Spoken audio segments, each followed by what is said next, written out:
Right, welcome back. In this lesson, we're going to start to become a bit more interactive, and I'm going to go through the guide to getting rid of your debt.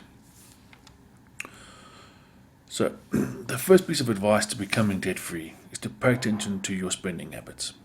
The second piece of advice is to summarize your debts and create a debt reduction plan.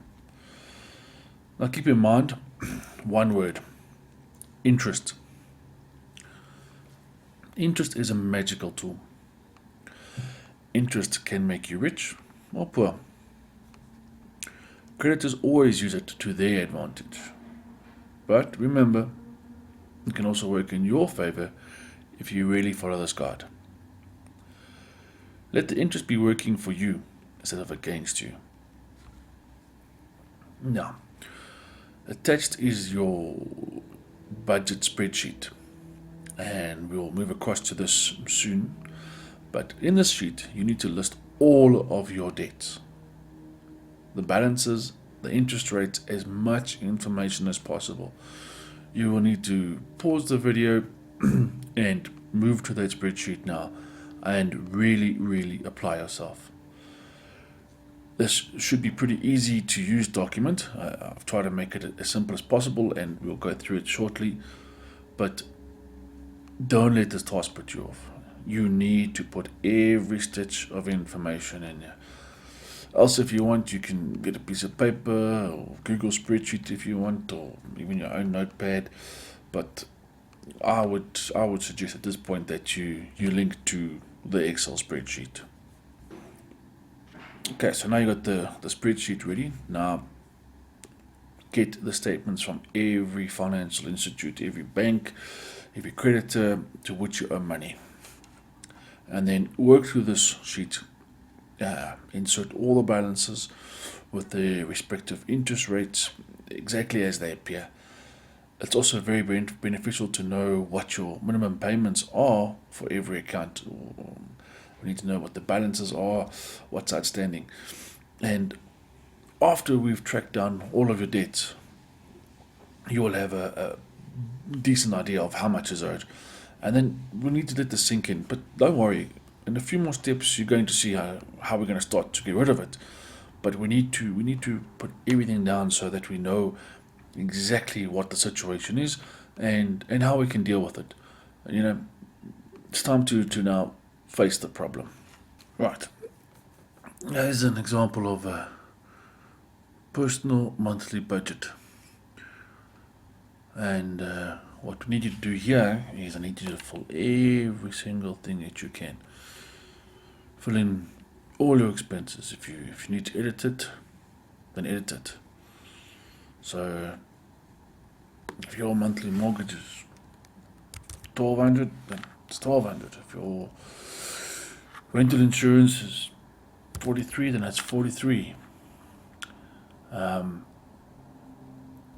This is a tracking. Obviously, what we're going to be doing here is we want to set up the budget so that you know what it is, and then we can actually reference it. So end of the month, let's say it was only 1,100, so the difference would be 100 on the positive.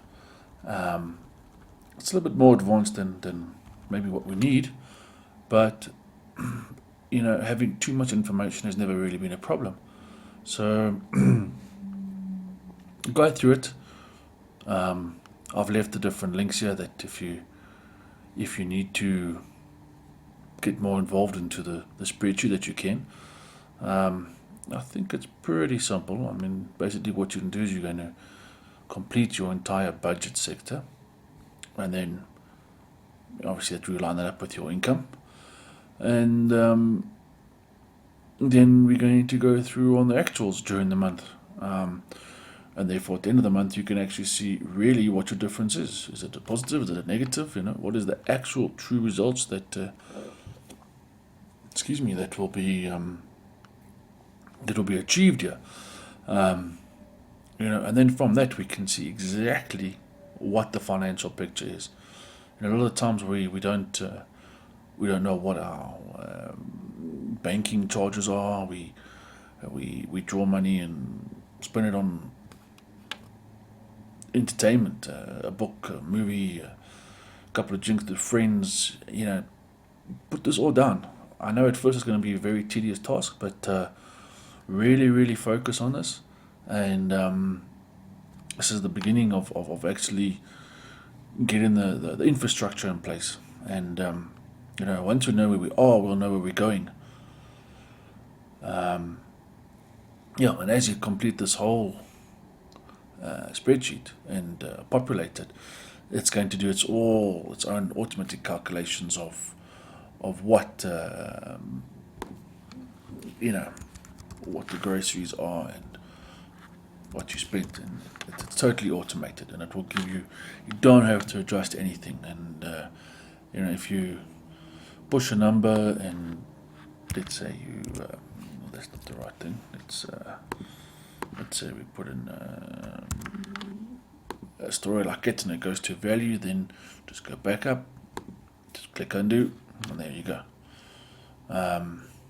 Another tip: open up the original, and then go straight to File, Save As, and label it as the month that you're actually working in.